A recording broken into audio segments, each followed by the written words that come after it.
আজ দুর্গা পুজোর পঞ্চমী। আমরা এখন আছি লক্ষণ সেটের পুজো প্যান্ডেলে। না, এটা কোনো বাড়ি বা কোনো রাজবাড়ির পুজো নয়।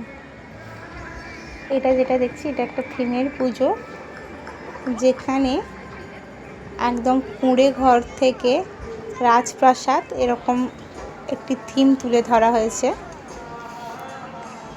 শিল্পীদের কত সুন্দর নিপুণ কাজ। এটি মানে সামনে একটি বারান্দা, তার উঠোন, সামনে সবজি চাষ করা হয়েছে কত সুন্দরভাবে। হলদিয়া দুর্গা উৎসব কমিটির পুজো। এটি নামমাত্রই, কিন্তু অ্যাকচুয়ালি সব হলদিয়াবাসীর কাছে এটি লক্ষণ সেটের পুজো প্যান্ডেল নামেই পরিচিত। লক্ষণ সেট হলেন সেই ব্যক্তি যা হলদিয়ার রাজা বলা যেতে পারে। এখন সেই কথা অনুযায়ী রাজাও নেই বা রাজত্বও নেই। এখন রাজনীতিতে যে ব্যক্তিত্ব রয়েছে তারাই আজকালকার রাজা, নেতারাই আজকালকার রাজা। তো উনি বাম আমলের একটা প্রভাবশালী নেতা ছিলেন। সেই সময় নেতারা স্বাভাবিক চুরি, অনেক রকম কেস থাকে, ওগুলো তো স্বাভাবিক, কিন্তু কিছু দিয়ে যায় সেরকম নেতা ইনি ছিলেন যে হলদিয়াটাকে নিজের হাতেই গড়েছিলেন।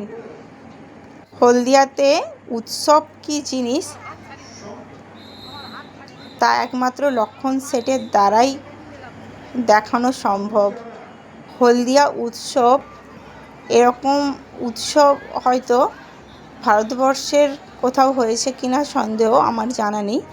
সেরকম একটা উৎসব হতো, মেলা ছোট বড় বিভিন্ন ধরনের হয়।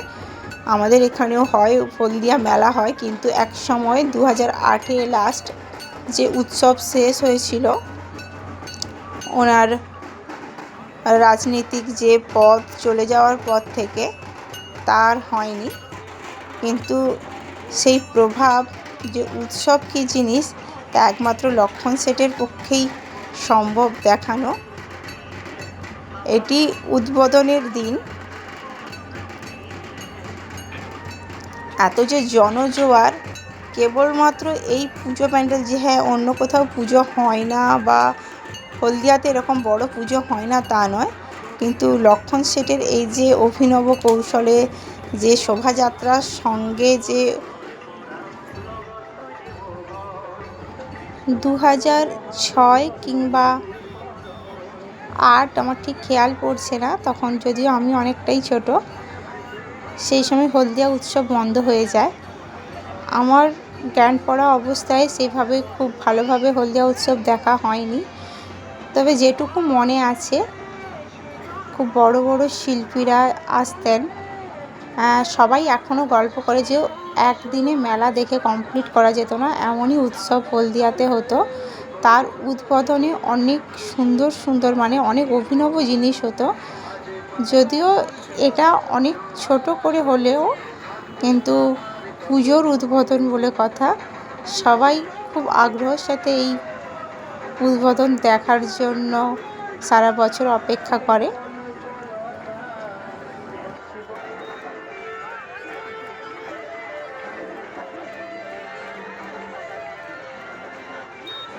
বিভিন্ন রকম প্রদর্শনীমূলক পারফরমেন্সের মাধ্যমে শোভাযাত্রা হয়ে থাকে উদ্বোধনের জন্য।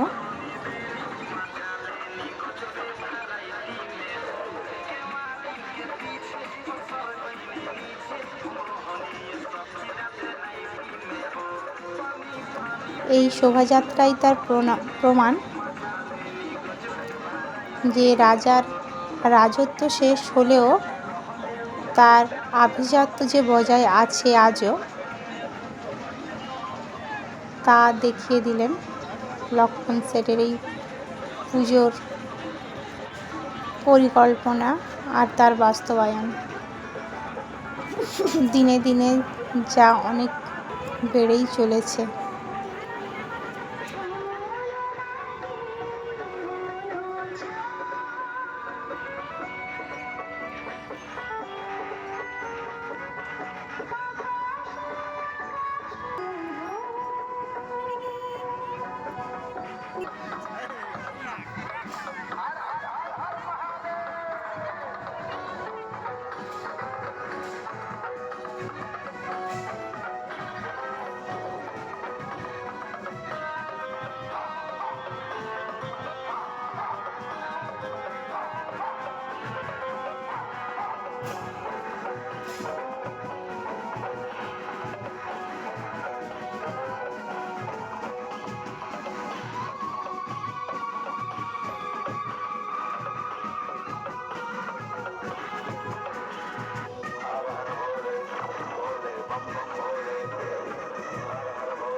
গত কয়েক বছর ধরেই এরকম শোভাযাত্রার সাক্ষী থাকছে হলদিয়াবাসী, হলেও এখানে লাইভ দেখার অর্থাৎ চাক্ষু সশরীরে গিয়ে দেখার অভিজ্ঞতা আমার প্রথম।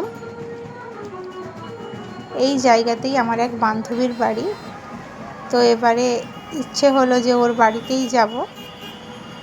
তো এইভাবে শোভাযাত্রা দেখার উদ্দেশ্য ছিল না, শুধু পঞ্চমীর দিন একটু ভিড় কম হবে তাই ঘুরে আসবো ও বললো, তাই সন্ধ্যে থেকে আসতে।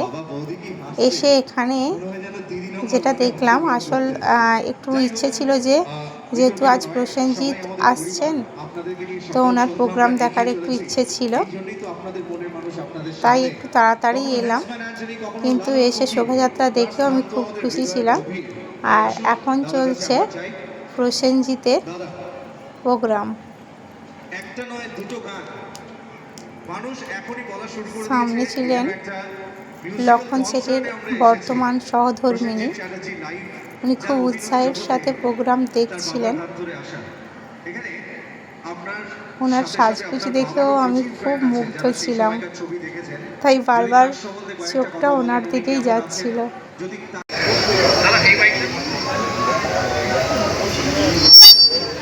Hello hello hello hello hello hello hello, okay কি যাব, বন্ধ হবে না তো? প্রমিস? হ্যালো, ওকে হ্যাঁ। এরপর প্রোগ্রাম দেখার পর বিভিন্ন টাইপের সেলফি জোন ছিল, ওখানে অনেকগুলি সেলফি জোন ছিল, যেহেতু একটা বিশাল এরিয়া জুড়ে পুজোটা হচ্ছিল। তাই মেয়ের কিছু ছবি তুলে আমরা সবাই এবার বাড়ি ফেরার পথে।